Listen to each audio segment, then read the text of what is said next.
Chase, Morgan Chase and all these different big banking companies, they make their money off of the interest that people are using for, like, as Tiffany talked about earlier, credit.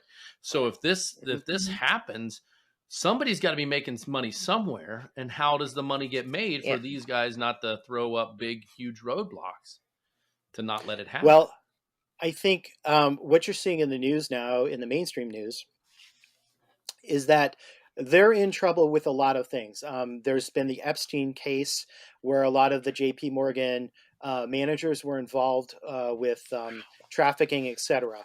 And I think the executive orders that came through when Trump was in office, a lot of them were about the seizure of assets pertaining to trafficking, human trafficking. He was big on that for 4 years. So I really Yeah. do believe that there's a lot of this is due to the executive orders that were put into place about money laundering, drugs, etc. And companies that were involved in that get their assets seized. And I think there's going to be, and this is why I think there's going to be a distribution of those funds, and they have to make it available to everybody as a charitable balance inside of Stellar.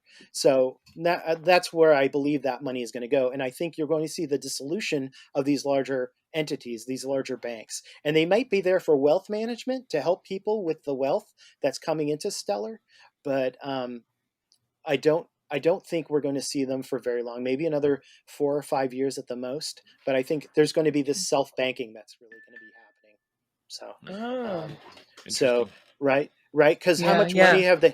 how much money have they made on the stock? And everything is manipulated, right? The stocks are manipulated. We don't really have any sense of what they've been doing, how much money has been laundered through the stock market, etc. But if you think about the executive orders, all of that stuff had to be looked at. And I think a lot of these companies, if you've seen the CEOs over the last 4 or 5 years, there's so many CEOs have stepped down or have been replaced in these large companies. And I'm not saying every company is going to go under or every bank is going to go away, but they're going to be restructured into to more of a less profit driven and more of a wealth management situation. So that's my belief, at least.